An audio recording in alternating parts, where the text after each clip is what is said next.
ঠিক কিছুদিন আগে যখন ইউনূসের সরকার ক্ষমতায় ছিল তখন থানায় গিয়ে থানার ওসিকে এরা হুমকি দিত। ভাগ্যের কি নির্মম পরিহাস! এখন দেশে একটি গণতান্ত্রিক সরকার আসার পরে, মববাজের সরকারের পতন হওয়ার পরে এই মেহেদিরা থানায় গিয়ে এখন নিজের নিরাপত্তা যাচ্ছেন, নিজের আশ্রয় যাচ্ছেন। আসসালামু আলাইকুম, আপনাদের সবাইকে শুভেচ্ছা জানাচ্ছি। আমি তানভীর হাসান। প্রিয় দর্শক, হবিগঞ্জ জেলা বৈষম্য বিরোধী ছাত্র আন্দোলনের সদস্য সচিব মেহেদী হাসান তিনি অভিযোগ করেছেন ফেসবুকে একটি পোস্ট দেওয়াকে কেন্দ্র করে সেখানকার ছাত্রদলের নেতাকর্মীরা তাকে ধাওয়া দিয়েছেন এবং তিনি ছাত্রদলের ধাওয়া খেয়ে থানায় গিয়ে আশ্রয় নিয়েছেন নিজের নিরাপত্তা চেয়ে। এই মেহেদী হাসান 2025 সালে যখন ইউনূসের নেতৃত্বাধীন অন্তর্বর্তীকালীন সরকার ক্ষমতায় ছিল, সেই সময় হবিগঞ্জের শায়েস্তাগঞ্জ থানায় গিয়ে ওসির রুমে বসে ওসিকে হুমকি দিচ্ছিলেন। তাদের একজন সহযোগীকে চাঁদাবাজির অভিযোগে গ্রেপ্তার করেছিল পুলিশ।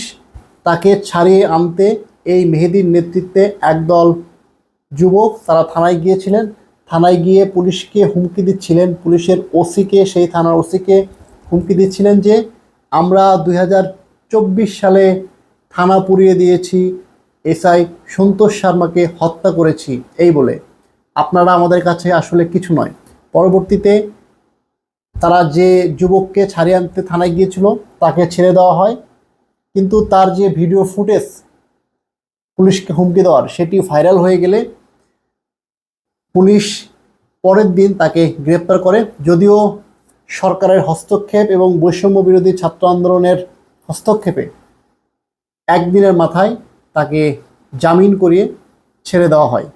সেই মেহেদী হাসান এবার পুলিশের কাছে আশ্রয় চেয়েছে। যে মেহেদী হাসান নিজে স্বীকার করেছেন তিনি এসআই সন্তোষকে পিটিয়ে হত্যা করেছেন এবং পরবর্তীতে যেসব পুলিশ সদস্যরা চাঁদাবাজির অভিযোগে বৈষম্য বিরোধী ছাত্র আন্দোলনের নেতাদের গ্রেপ্তার করেছিল তাদেরকেও হুমকি দেওয়া হয়েছে যে আপনাদেরকেও এইভাবে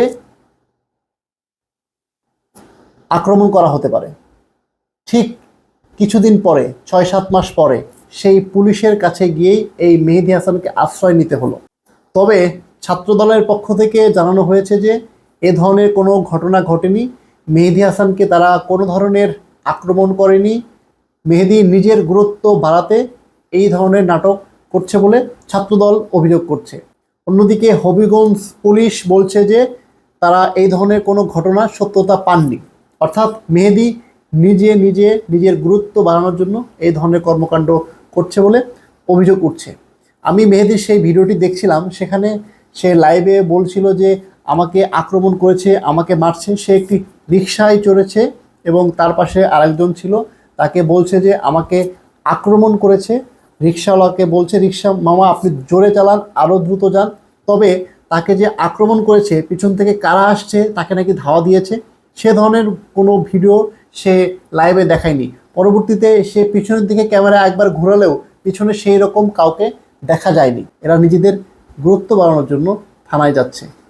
কিন্তু ঠিক কিছুদিন আগে যখন ইউনূসের সরকার ক্ষমতায় ছিল তখন থানায় গিয়ে থানার ওসিকে এরা হুমকি দিত। ভাগ্যের কি নির্মম পরিহাস! এখন দেশে একটি গণতান্ত্রিক সরকার আসার পরে, মববাজের সরকারের পতন হওয়ার পরে এই মেহেদিরা থানায় গিয়ে এখন নিজের নিরাপত্তা যাচ্ছেন, নিজের আশ্রয় যাচ্ছেন। দর্শক, আপনাদের কি মনে হয়, মেহেদী কি সত্যি সত্যি নাটক করেছে, নাকি ছাত্রদলের নেতাকর্মীরা আসলেই তার উপরে আক্রমণ চালানোর চেষ্টা করেছিল? আপনাদের গুরুত্বপূর্ণ মতামত আমাদের কমেন্ট সেকশনে জানান। ধন্যবাদ।